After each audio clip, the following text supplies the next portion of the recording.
poco extensas, y los casos son casos que casi vienen conversados con una sola respuesta, entonces no tengan mucho problema. Lo que hemos desarrollado casi son tips que en los casos están señalados, así que no tienen por qué preocuparse, igual las clases que ha hecho la doctora, ¿no? Hipertensión, síndrome de oclusión venosa, pericarditis, nada del otro mundo. Entonces, esta es la oportunidad de que levanten notas. Síndrome coronario, ya saben que se refiere a todo lo que es irrigación de las arterias coronarias en el corazón. Y esto específicamente, no se olviden que cuando hablábamos de aorta, de la aorta salen, de los platillos que decíamos, sale la irrigación para el músculo cardíaco. Entonces ahí tienen el músculo cardíaco y tienen las arterias coronarias. Cuando se tapona algo de la arteria coronaria, que es por placas de colesterol, por espasmo o por turbulencia, cualquiera de las tres cosas, nos vamos a estar frente a un infarto, ¿ya? Esta insuficiencia coronaria actualmente, por el tipo de dieta que llevamos, entonces olviden que todos ustedes tienen una dieta no controlada, la mayor parte de los alimentos es a base de colesterol, de mantecas. Ahora todo tiene mantecas, todo, y nosotros comemos eso. Las galletitas antes traían preservantes, los caramelos traían preservantes, pero como esos preservantes eran químicos, ahora la industria le pone manteca. Es decir, que el caramelo tiene manteca, la galleta tiene manteca. Todo eso es colesterol. Y los helados, que antes eran de leche, con maiceno crema, ahora son mantecados, son de aceite vegetal. La gran cantidad de helados, pues un buen helado es caro también, ¿no? Pero en sí nuestro consumo es bastante de colesterol, por eso es que el número de muertes o de enfermedad coronaria en países como el nuestro, que están en etapa de industrialización, y los otros industrializados, es alto, ¿no? 50-75% de las enfermedades cardíacas es por insuficiencia coronaria. Y las edades oscilan después de los 50 años y algunas veces es más bajo, cada día es más bajo. Porque no se olviden que cuando hagan la parte endocrino van a ver que la obesidad está dominando nuestro sistema. Ahora hay obesidades de los niños. Entonces no se olviden que puede haber problema de placas desde los niños, van desarrollando. Entonces hay que tener cuidado.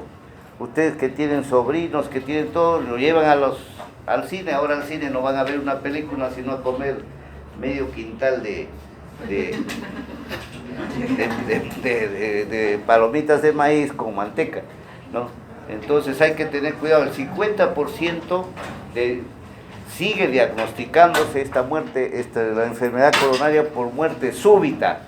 Quiere decir que no tenemos nosotros un control de esto. Y desgraciadamente no se hace un control, porque el único control exigente que tendríamos es una coronariografía que se hace con un cateterismo, que es caro. Pocos hospitales tenemos en Lima que tienen el arco en C para hacer cateterismo, porque ese equipo cuesta más de 1 millón de soles. Entonces pocos lo obtienen ese equipo. Ojalá que salga un examen después que sea mucho más cómodo. Ahí tienen los grandes responsables de la enfermedad coronaria. De la aorta ya les dije que sale la arteria coronaria izquierda y la coronaria derecha. La coronaria derecha con sus dos ramas, la anterior y la descendente posterior, y la arteria coronaria izquierda, que es cortita, acá se divide, miren, su irrigación es corta, acá se divide en una circunferencia y la descendente anterior. No se olviden que siempre les dije que la coronaria derecha era la dominante. Entonces, siendo la dominante, un 80% del músculo cardíaco es irrigado por la coronaria derecha. Un 80% y un poco más, algunos consideran hasta 90%, le dejan un 7% no para la izquierda.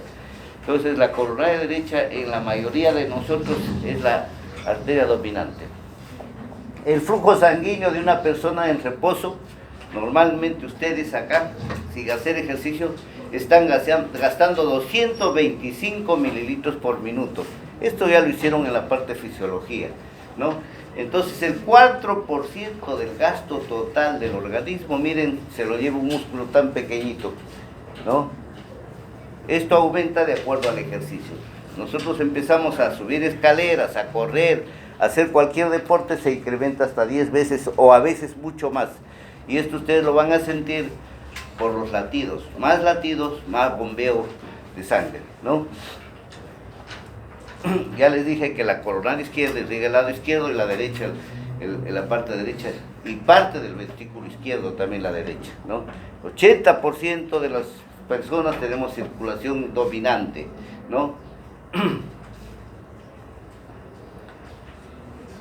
Es importante también, así como les decía que la irrigación del corazón un 4%, 70% de la cantidad de oxígeno que tomamos nosotros sirve o va al músculo cardíaco. Por eso que ustedes cuando viajan a la altura, yo les decía que cuando van a Huancayo, a Cerro de Pasco, la capacidad de oxígeno es bajísima. Por eso es que ustedes empiezan a tener disnea, ¿no? Se empiezan a cansar. Y muchas veces en los que tienen alguna patología, hablamos en algún momento, llegan al edema pulmonar. Es por la falta de oxígeno y porque el músculo cardíaco está tratando de tomar la mayor parte de oxígeno. Entonces, si toma la mayor parte, ¿qué pasará si hay falta de oxígeno? Debilita todos los tejidos, no solo debilita el corazón.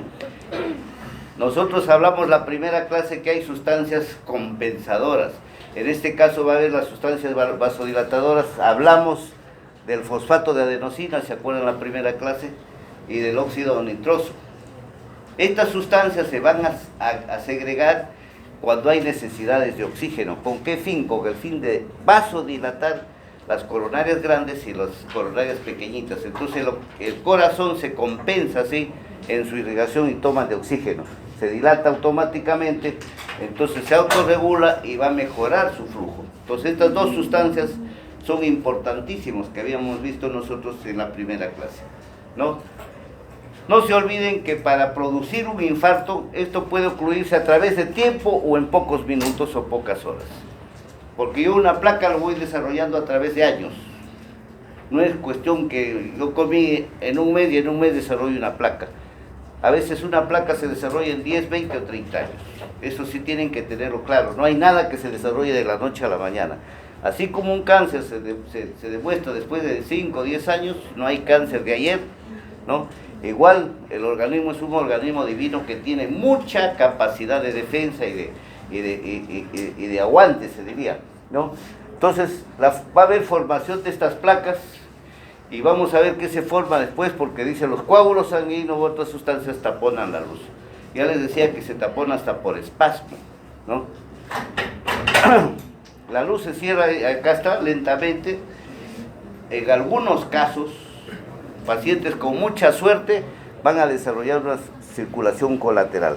Aparte de las arterias que ven ustedes, empieza a desarrollarse otras arterias colaterales y estas van a suplir y van a mejorar la circulación y oxigenación del músculo cardíaco, pero en la mayoría de casos no.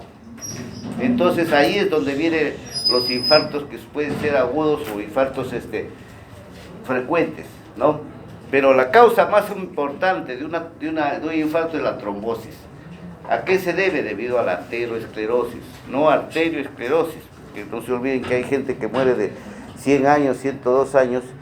Por ejemplo, el doctor Díaz tiene un promedio de vida de 115 años, va a morir de otra cosa. Entonces, tenemos que tener en cuenta estas cosas. Es la atero, no la arteria, ¿ya? Entonces, placas de ateromas, colesterol. Se acumulan lípidos debajo de la íntima, vamos a ver cómo se acumula, ¿no?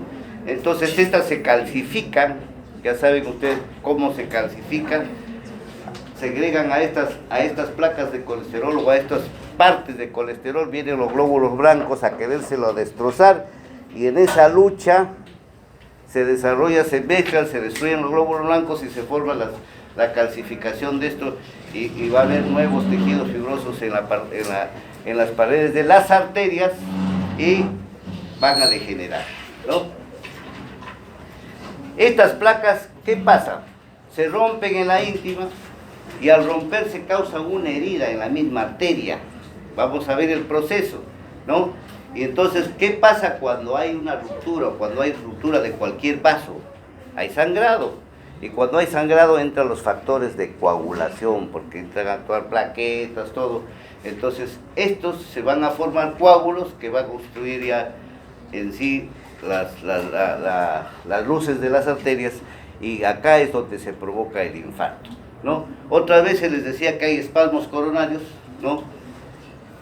Donde se va a producir también aglutinación plaquetaria, y igual termina en trombosis. En otros casos habíamos dicho, como en el caso de la estenosis mitral, se va achicando la arteria, y la arteria cuando ya se achica, la luz se pone en más del 80%, empieza a haber turbulencias, y en esas turbulencias hay choque de hepatíes, y también al haber choque de hepatíes se produce también destrucción y va a formar coágulos. Es otra de las formas que va a haber un infarto de miocardio. Esto es una arteria, la luz de una arteria, un corte de arteria. Y acá ven ustedes cómo se está formando la placa. La placa no se forma en la luz, sino se forma acá, fuera de la luz. Entonces se sigue formando la placa. Miren, acá hay una placa tremenda ya, ¿no? Está ya con no solo colesterol, sino acá hay muertos miles de glóbulos blancos. Esto se calcifica, se pone dura la arteria. ¿Y qué pasa después? Se rompe. Esto se rompe. Entonces acá vienen ustedes la ruptura. Al romperse la placa, que es como una cáscara de huevo, hiere. Va a producir una lesión acá y empieza a ser sangrado. Se forma un coágulo, que es lo normal, y esto obstruye la luz. Va obstruyendo la luz 70, 80, 90%, y acá es, de acuerdo a esto, a un cateterismo se va haciendo el diagnóstico. ¿Qué pasa nosotros cuando vemos un ST en un subnivel? Entonces ya depresión del ST, ¿no? Cuando hay depresión del ST es porque la lesión ha sido subendocárdica, está dentro. Este es el pericardio, está dentro, casi cerca a las cámaras. Entonces se dice, ¿qué se dice? Síndrome coronario con ST no elevado. Seguimos con el otro, ¿no? Miren acá, el trombo ya tapó la luz de la arteria, acá está la herida. Se rompió el calcio, produjo una herida en el tejido, y ya el trombo llenó y obstruyó por completo.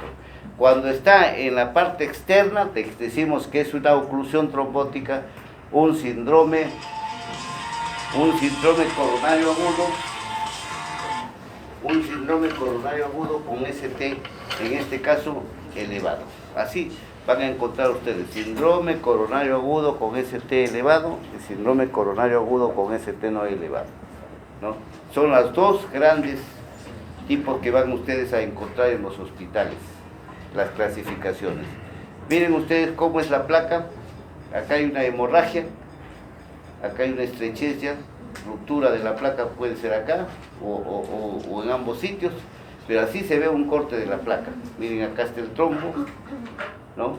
Todavía acá no hay ruptura, pero hay una estrechez de la placa porque acá hay placas por todo. Acá está la hemorragia. Así es como la placa se rompe, causa una herida, hay un sangrado, y acá este trombo es el que va a obstruir la luz.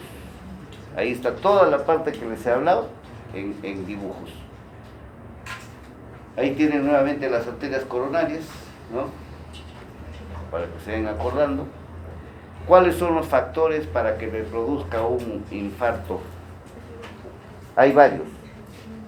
Lo que habíamos hablado, todo el consumo de colesterol. Acá está el síndrome metabólico también, incluido, ¿no? Subida de HDL, LDL, LDL, todos los trastornos a nivel de colesterol van a producir con el tiempo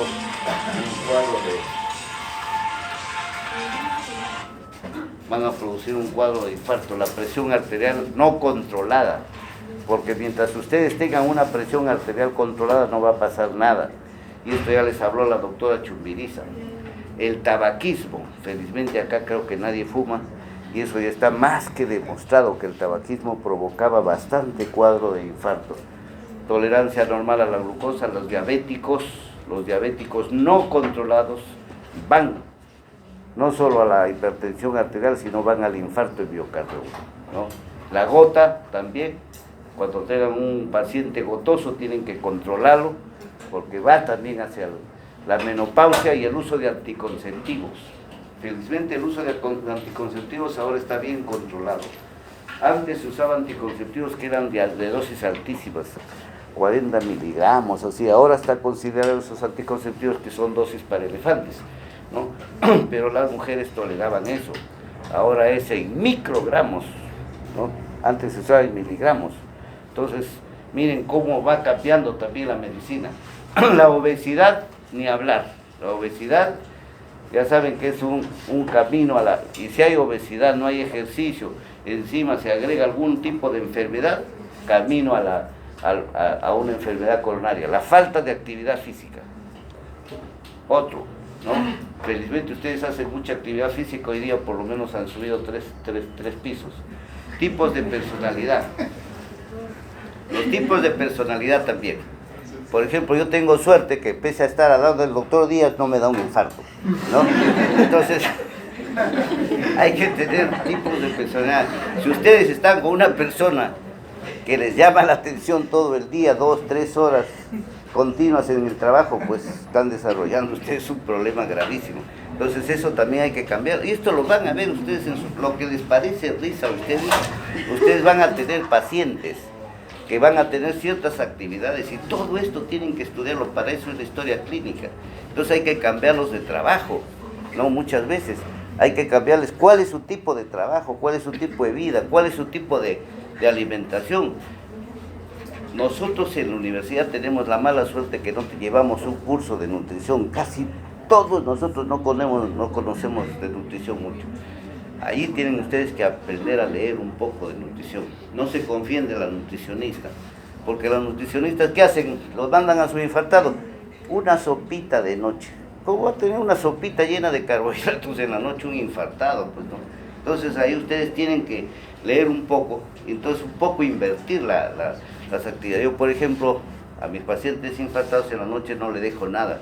Invierto los jugos de fruta del día para la noche y van bien, van muy bien. Y nada de leche es también sin lactosa, ¿no? De la mejor leche que pueden consumir es la leche soya, que tiene solo proteínas y es barata, ¿no? Porque ustedes empiezan a recetarle la leche de latita roja, que es la leche de latita roja, un poco de agua con harina de maíz, entonces, y un poco de sal, etc. Entonces no le están dando nada positivo. Entonces, en esto hay que saber, ¿no? Factores psicológicos y sociales, está de más decirles, va junto con la personalidad. Gente que tiene antecedentes personales igual, ¿no? O antecedentes familiares. Si yo provengo de una familia que mi papá tuvo infarto, mi mamá tuvo infarto, son hipertensos, tengo que cuidar, ¿no? Dietas, ya hablamos, ¿no? Consumo de alcohol. El consumo de alcohol también está demostrado. Nosotros no sabemos consumir alcohol. Eso sí, denlo por hecho. Nadie sabe consumir alcohol. Todos ustedes se van felices a una discoteca, les dan tequila y felices empiezan a saltar como pollos y no saben, y esto es verdad, y no saben que el tequila, por ejemplo, es alcohol, es metanol, ¿no? No se olviden que esto hincha el cerebro y creemos que es el mejor alcohol. Lo peor que se vende, hasta en Estados Unidos venden, pero ahí lo venden por negocio, porque hay tanto mexicano que lo compran. Pero el mejor alcohol, que es caro desgraciadamente, es el whisky, pues no sé, todo lo que sea un alcohol etílico es bueno. Por ejemplo, de acá muchos viajan a la selva y sin querer están comiendo esos derivados que hay de alcohol, que es metanol, porque puede ser el mejor pisco que le pongan, porque el pisco es un buen licor, pero le ponen maderas a remojar. Entonces ya ustedes están consumiendo alcohol de madera, que es tóxico. Por eso es que se toman una copa de esos licores y les incendia todo, pues se ponen todo colorados. ¡Qué felicidad! ¿No? Y no es felicidad, les está hinchando el cerebro. Entonces todas esas cosas tienen que aprender Desgraciadamente en esto tenemos poca cultura nosotros, ¿no? El café sí no, porque antes nosotros, acá todavía dice el café, antes nosotros le temíamos al café, pero el café está demostrando que es un gran protector, ¿no? No está ahí adentro. El consumo de sal sí. El exceso de consumo de sal, no se olviden que nos lleva a nosotros a la retención de más agua y a la retención de colesterol. Entonces, y hay cuadros de hipertensión secundarios por exceso de sal. Y agua potable, nosotros no nos podemos quejar del agua. Nosotros tenemos la mejor agua en Lima, aunque les parezca mentira. Todos tomamos el agua del caño. Ustedes van a otros lugares, acá nomás a Brasil, que creemos que es una gran ciudad desarrollada, y van ustedes a un hotel de lujo, Sheraton, eso, y ahí dicen los caños, no, agua no bebible, ¿no? Tienen pésima calidad de agua, sin contarles otros países no cercanos. Esto, por ejemplo, tenían antes problemas los europeos, ahora en Europa no. Los que vayan a Europa, creo que todos van a ir, porque alguna vez nos toca ir después con la profesión, ya pueden tomar el agua de cualquier caño, han mejorado mucho su agua. Antes en Londres se tomaba agua, Londres era la ciudad que se tomaba, que había pasado por 5 urinarios el agua, y acá lo tomaban agua potable. Ahora han mejorado todo el agua de Europa se ha mejorado mucho. Nosotros tenemos buen agua, es que el agua tiene mucho residuo, tiene plomo, tiene arsenio, tiene de todo, igual que en el mar ustedes encuentran cantidad de mercurio, ¿no? Cuando lean no se admiren, los pescados tienen cantidad de mercurio, ¿no? Entonces esto es importante. Hay factores de riesgo, ¿no? Los modificables y los no modificables. Los no modificables, la edad, ¿no? El sexo.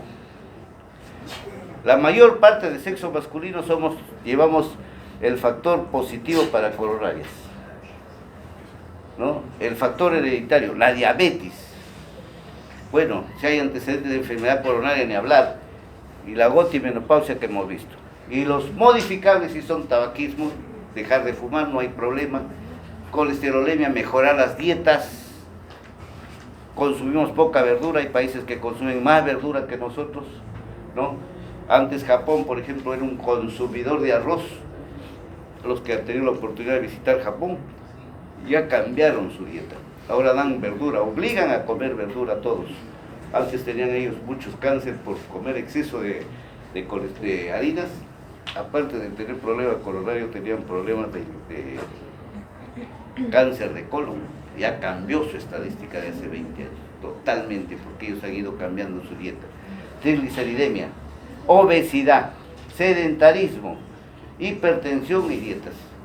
Esto del sedentarismo también es importante, porque a veces les viene un paciente que ha estado enfermo y dice, doctor, si es varón, ¿no? O si es mujer, ¿puedo jugar un partido de fulbito? Entonces usted dice, sí, puede jugar medio tiempo, pero no es verdad. Hay pacientes que nunca en su vida jugaron fulbito, y justo después de enfermos quieren jugar un partido de fulbito. Entonces hay que preguntarle al paciente, ¿usted antes jugaba? No, doctor, ¿y por qué quiere jugar ahora que está enfermo? Y eso nos va a pasar en muchos pacientes. Esto les parece mentira, pero cuando pregunten a sus pacientes van a ver, sea hombre o mujer, quieren después de una enfermedad hacer ejercicio, ahí se les ocurre decir hacer ejercicio, ¿no? Los ejercicios tienen que ser tolerables, de caminatas, no de esfuerzo, no ejercicios que hagan gastos cardíacos elevados, ¿no? Hay que tener mucho cuidado en eso. Esta es la tromboplastía. Cuando había un problema coronario, antes se ponía un catéter y se aplastaba el colesterol y decíamos, ya se lo solucionó el problema.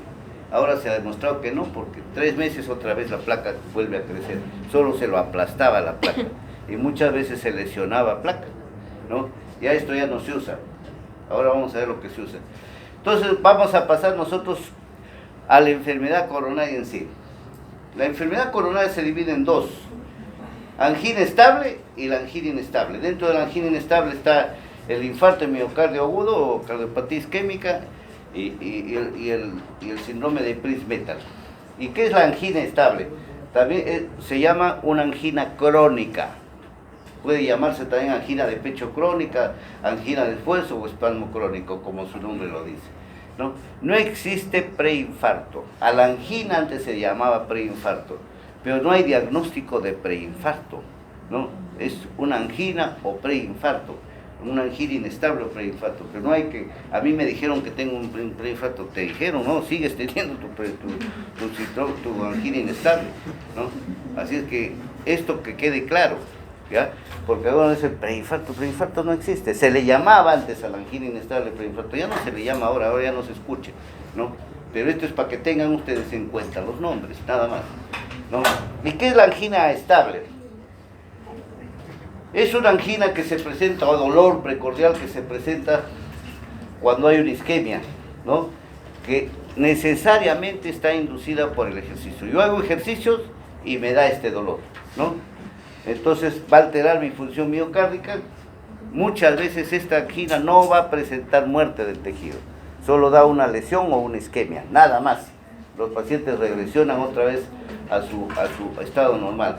Se presenta de los 30 a los 70 años, ¿no? Más o menos un 0,83% de 1000 habitantes, ¿no?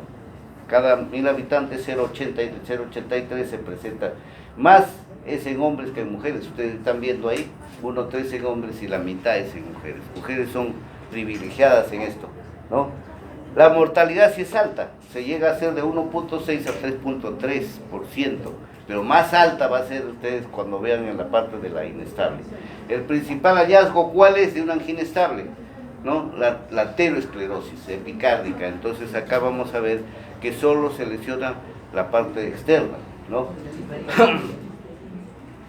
Cerca de 84% de los pacientes, 84% de estos pacientes van a tener una obstrucción de una arteria principal que va a comprometer más o menos más del 75% de la luz de la arteria, ¿no? Cuando no hay mucho compromiso no va a pasar nada. Entonces un vaso debe ser intervenido cuando hay problemas de la luz, más del 75% de su luz, ¿no? Antes no. ¿Cómo es la clínica? En el último mes no ha variado porque es crónica, ¿no? Se produce la estenosis, ¿no? Hay angina de esfuerzo, de intensidad fija. Heberden, que es uno que lo estudió, este tipo de angina, dice que produce un dolor tipo estrangulamiento. Yo les decía el otro día que hay gente que muere por infarto, no por el infarto que es chiquito o grande, sino por el tipo de dolor, ¿no? El dolor es constrictivo, hay una opresión, puede haber irradiación a brazos, ¿no? Hay que evaluar la calidad del dolor. En esto muchas veces se usa hasta morfina. Ustedes van a ver que para estos pacientes usamos la morfina casi comúnmente, ¿no? Hay que ver la localización del infarto por el electro, ¿no? La duración y qué factores lo desencadenaron. Esto es importante, lo que les decía adelante. Si es el trabajo que tiene exagerado, hay que corregir eso. La irradiación y ver si hay efecto vasodilatador, porque siempre no ha cambiado. Hace 60, 80 años que se usa la nitroglicerina, que es un componente para hacer la dinamita, para que sepan, ¿no? No ha cambiado ese tratamiento, sigue igualito usándose la nitroglicerina. Antes se usaba en tabletas, ahora se usa hasta en ampollas la nitroglicerina, que tiene un buen efecto vasodilatador. Es el mejor que hay hasta ahora, no hay otro, ¿no? ¿Qué encontramos nosotros en la angina estable? Un alto porcentaje que tiene cuadros de hiperlipidemia o hiperglicemia. Pacientes que son malos consumidores de los productos para la diabetes. El electrocardiograma solo nos da un 40% de diagnóstico, no es tan preciso, ¿no? El examen enzimático no nos sirve mucho, ¿no? La prueba de esfuerzo sí, porque ustedes en una prueba de esfuerzo que se hace en bicicleta o en faja, se le hace hacer ejercicio y de acuerdo a los bits, y si rinde toda su frecuencia cardíaca, vamos a encontrar en el paciente elevación de la presión, alteraciones del ST o arritmias, ¿no? Entonces eso más o menos nos va a dar un diagnóstico. La ecocardiografía sí es importante, nos va a dar fibrosis del ventrículo izquierdo, nos va a dar falta de movimiento del septum, nos va a dar disfunción ventricular, un ventrículo que no se moviliza, ya es un ventrículo comprometido, ¿no? Y los movimientos anormales que les decía del tabique, ¿no? Acá en este caso de una angina inestable es importantísimo hacer la coronariografía. Una coronariografía que se hace con contraste de yodo, es un cateterismo. O la ventriculografía. También se está haciendo últimamente centellografía que se hace con sustancias iodadas como el tecnesio 99 y el talio 201. pero no todos los hospitales tienen este tipo de, para hacer con este tipo de sustancias, ¿no? Acá tenemos algunos criterios diagnósticos de angina estable o crónica, según Patterson y Morowitz, ¿no? Aparición con ejercicio, lo mismo, duración de 1 a 15 minutos, ¿no? Comienza gradualmente, alcanza una intensidad en unos minutos antes de desaparecer, o sea que aparece y desaparece, cede con el reposo, la ingesta de nitritos, ¿no? Se localiza subestructuralmente, por supuesto, se propaga la mandíbula, tal como dice la teoría. Estos son más o menos los criterios diagnósticos de estos dos autores, ¿no? Y hay que ver que no haya causas de dolor por otra causa, ¿no? Eso sí ya decimos en el examen de historia clínica. Hay que descartar patología de cartílagos, patología ósea o tumores de mama. A veces se nos pasa, largo se nos pasa. Acá, esta sería la otra angina, las otras anginas, la inestable, ¿no? Miren, acá la definición que nos da la angina inestable. Va desde la isquemia silente a la angina estable y hasta la muerte del paciente, el infarto de miocardio agudo, ¿no? Es de altísimo riesgo, siempre precede a un IMA o muerte súbita. Orle lo define como un dolor que es grave, precede a un infarto, y lo llama el síndrome de oclusión coronaria inminente, porque acá con una angina inestable sí llega al infarto, llega a la oclusión total, ¿no? Esta angina se caracteriza porque es de reciente inicio, un mes que está fastidiándole el dolor, ¿no? Va increciendo el dolor con esfuerzos mínimos, no necesita esfuerzos grandes, se superpone a una angina de reposo, hay complicación puede tener el paciente una angina estable y se complica, ¿no? Y el dolor es intenso y no es de 1 a 15 minutos, sino el dolor es mucho más prolongado, dura hasta 45 minutos. Si está el paciente descansando, lo despierta al paciente, ¿no? Entonces, esta es más o menos la definición de lo que es la angina inestable. ¿Cuáles son los criterios para decir que hay una angina inestable? Es una angina acelerada por un síntoma crónico en lo referente a la intensidad, duración más de 20 minutos, desencadenando por un cuadro isquémico, ¿no? O puede ser también una angina de reciente aparición, que es inducida por un mínimo de ejercicio, pero ya hay antecedentes de algo. ¿Qué antecedentes? Puede haber hipertensión, puede haber diabetes, puede haber síndrome de obesidad, ¿no? Entonces, se presenta en reposo, ¿no? Y puede ser una angina después de haber presentado el paciente un infarto anterior mínimo, ¿no? Estos son más o menos los criterios. Y la otra angina inestable que tenemos es la variante o de Prince-Metal. Fue descrita por Prince-Metal, como su nombre lo dice, en el 59, ¿no? Es un cuadro inusual de dolor torácico causado por una isquemia miocárdica que ocurre en reposo. Y esto ocurre característicamente de noche.